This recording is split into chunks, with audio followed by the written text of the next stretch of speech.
Eu trabalhava na farmácia do pronto-socorro e aí, com a abertura do setor do Secovid, a gente abriu lá uma outra farmácia. E na época eu supervisionava essas duas farmácias. E aí foi tudo começar a farmácia do zero, pensar o que em questão de imobiliário, o que teria na farmácia, quais os medicamentos, quais os materiais. E para uma doença que na época era muito nova, a gente não sabia falar de mortalidade, de letalidade, mas que todo mundo tinha muito medo. A pandemia foi um dos maiores desafios da minha vida, porque eu era auxiliar administrativo. E justamente em 2020, no ano da pandemia, eu tive a oportunidade de assumir a supervisão da farmácia central, onde foi um grande desafio, juntamente depois com esse Covid, que foi um trabalho muito árduo para abastecer esse hospital aí com a medicação, porque faltou no mercado. Fechávamos compras com fornecedor, o fornecedor não entregava porque não tinha um produto. Às vezes priorizavam a entrega de um que eles têm contrato, e aí a gente ficava aguardando para ver se a gente ia ter a oportunidade de receber esse medicamento. E enquanto isso, contato com os hospitais parceiros, na luta para conseguir esses medicamentos aí, para abastecer o hospital. E a farmácia, assim, faz uma interface entre a atuação mais da gestão de estoque e entre a parte da farmácia clínica. Então, por um lado, a gente via um número elevado de pacientes, o número de casos só aumentando, o Secovid, igual ficava lá, sempre muito cheio. E em contrapartida, a gente tinha toda a questão também da preocupação com o estoque. Quando a gente conversava, né, Ricardo, com o pessoal de outros hospitais, faltava medicamento para entubar o paciente. A gente não chegou a faltar aqui, graças a Deus, né? E muito trabalho, né, Rick? Mas a gente ficava bem patinando, assim, de receio. Em momentos cruciais foram feitas substituições de medicamentos, foi feito o contato com a equipe de enfermagem para poder fazer um trabalho bem bacana aí, diminuir o consumo de alguns medicamentos, realizar substituições de outros. E com tudo isso aí a gente conseguiu aí manter o hospital abastecido com medicações. Tiveram 2 pacientes que me marcaram muito, assim, teve uma mãe por volta de 30 anos que deu entrada no Secovid e ela entrou, precisou ser entubada e antes de entubar, né, tinha falado com a gente que tinha um bebê de 10 meses e aí a equipe foi falar, olha, com quem que você vai deixar o bebê e tudo, você está sendo entubada, foi conversar com ela. E aí ela foi e contou para os médicos que o pai do bebê tinha morrido recentemente de Covid. E aí na época, foi uma época que a gente estava tendo vagas escassas no CTI para internar e seria o caso dela. Então depois acabou conseguindo a vaga para ela conseguiu a vaga, foi internada. Foi um caso que me marcou muito. E teve um outro também que foi de um paciente jovem, ele era da minha idade.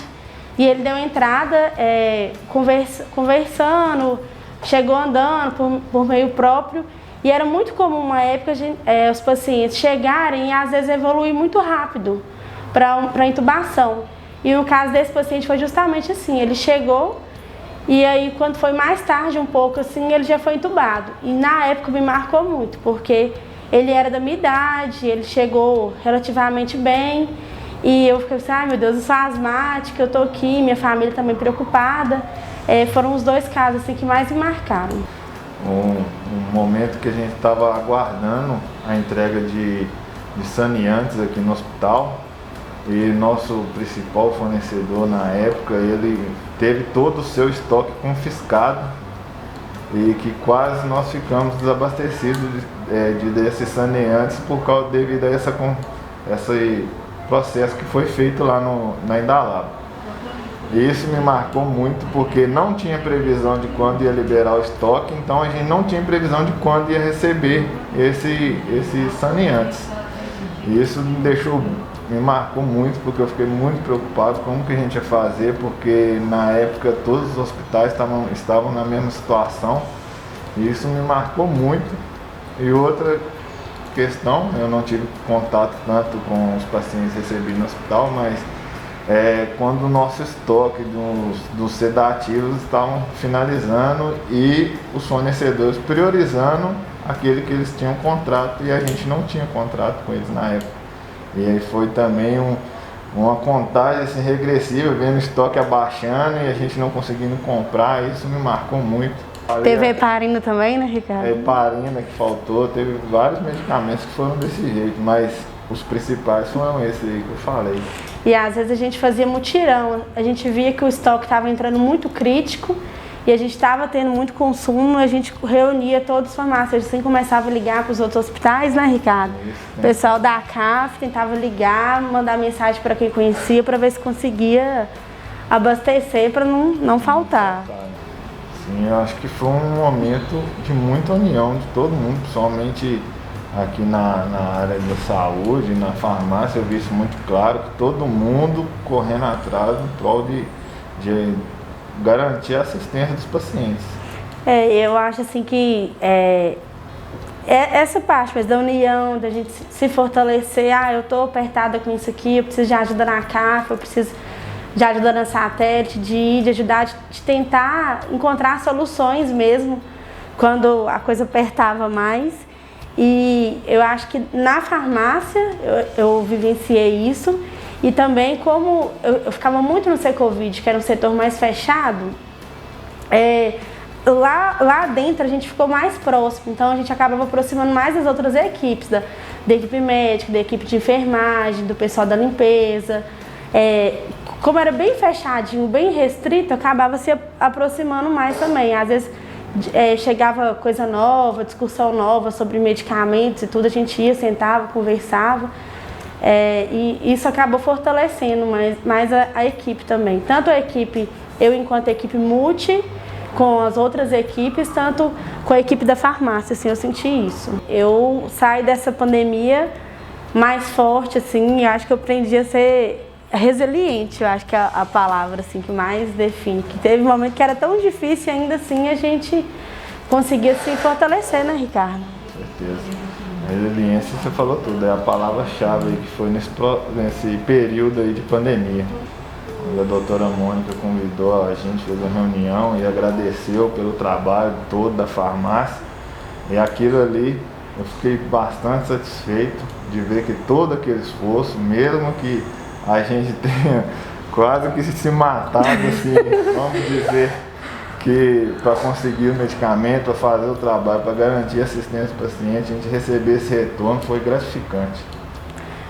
Eu também tive esse sentimento e principalmente antes de fechar o Secovid, teve um dia que eu fui no setor e eu olhava assim, tudo vazio, sem estar muito cheio, não tinha paciente, assim, os lugares de internação, a recepção, a sala de espera, tudo vazio. Eu falava assim, gente, eu já vi esse setor aqui tão lotado, tão tumultuado e hoje está encerrando, graças a Deus. Bom, eu queria falar aí para minha equipe aí da CAF, que esteve comigo nesse período aí, agradecer o trabalho de cada um aí, que proporcionou a gente realizar um bom trabalho durante esse período. E o que eu conseguisse aí manter o hospital aí abastecido juntamente com toda a equipe da farmácia. Eu queria agradecer aos farmacêuticos, aos auxiliares de farmácia, auxiliares de bucharife, toda a equipe assim, da farmácia que esteve com a gente firme e forte nessa pandemia, nesses tempos difíceis. Assim, sempre que a gente precisou, a equipe estava muito unida, estava muito forte e firme mesmo, assim, com o propósito. Agradecer também a equipe multi e estamos juntos. E agradecer também aos pacientes, né, que confiaram na gente nesse momento de dificuldade.